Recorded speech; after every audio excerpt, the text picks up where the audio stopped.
now one of the final questions that I have for everyone. We talked about the technological advances. We talked about the recession. Where do you see the future of broadcast news? Where do you see it going? And is it something that we should worry about? At this point, I'm not sure where it's going. It's made a move so quickly from the 3 years that I've left from here. It's made a move so quickly. I'm not sure where it's going. It scares me a little bit how fast things are changing. The weather at my station on our weekend shows is taped from another station. Our sports that we do goes to a different station. Less jobs, and that worries me because it's just kind of combining, like what Aron said, where they're doing news reports for other stations. It's a little worrisome how fast it's going. I'm hoping at one point, I'm not sure if it'll ever go back, to videographers, reporters, and true journalism and digging for the story and doing everything that we got into this for. But I'm not sure if it'll ever go back that way. Yeah, if there was ever a time that the industry is trying to do more with less, it's now. And there's nothing to suggest that it would ever go back to the days when there are 2 people for every job, or there's an overlap in shifts and all this others, the salad days of radio news when it's always buzzing. I walk in at 5 or 6 and maybe 2 or 3 people there. Earlier in the day, maybe 4 or 5. And that's a busy day. We have the fewest number of reporters that we've ever had, but we're filling the content just as we always have, because you have to. And like I said, if there was ever a time that you're doing more with less, it's now, because the economic times call for it. There'll always be a need for information and people like us who deliver it.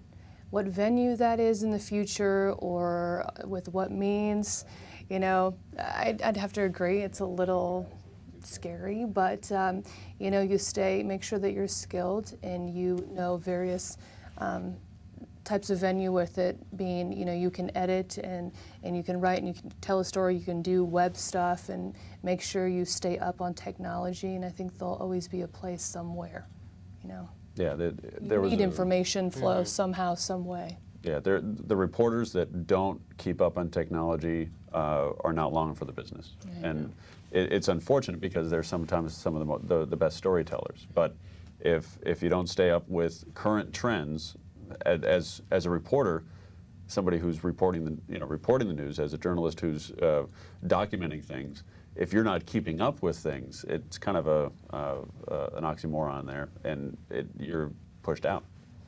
Do you think by having to do so much more, say one person having to do so many more jobs, do you think it affects the storytelling and maybe like the credibility of the story and getting the information? Not the credibility, but it absolutely it affects the story. There's so many nights where I wish I had more time. Yeah. I wish I was given more time. I'm given 59 seconds typically to tell a story. But last night I called and begged for 1:45 because the story warranted it. It's either, but there's always something being jeopardized and sacrificed, but you do your best and you're skilled enough to make it the best with what you have to work with, whether it be time, lack thereof it. I think I always want more time. I always want more. Yeah, because the story, you can almost always use more time to tell a story. Yeah. Always.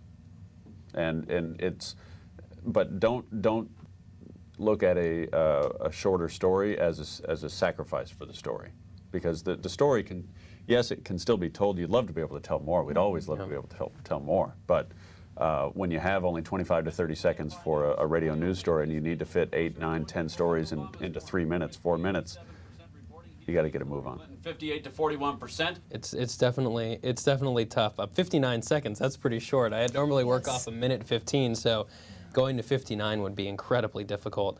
And that's just 16 seconds. I mean, and that's just 16 seconds. It's amazing what you can do with that Especially time. if it's an emotional story. Yeah, it's amazing what you can do. But that's like 5 or 6 shots. And the credibility I don't think will ever be gone, because we put everything we have into every story that we do.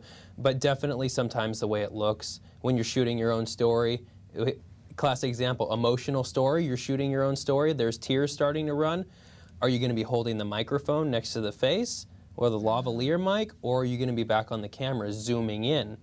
Wow. What if you can't because you're the one-man band? Then that moment that reporters love where you can reach the audience and get them, it's not there because you can't do that.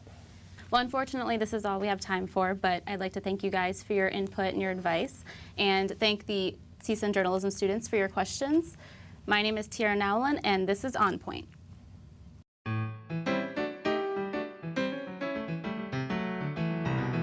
I know we had talked about going from school to a small market starting off, but how were you guys scared? And I know you said you learned a lot, but what was something maybe you didn't learn here that you think we should have taught maybe? Should have had? Ooh. I don't know that I left unprepared. I don't know that there was one thing that I didn't learn here that I could have, because there's no substitute for real world experience, and actually you get that here.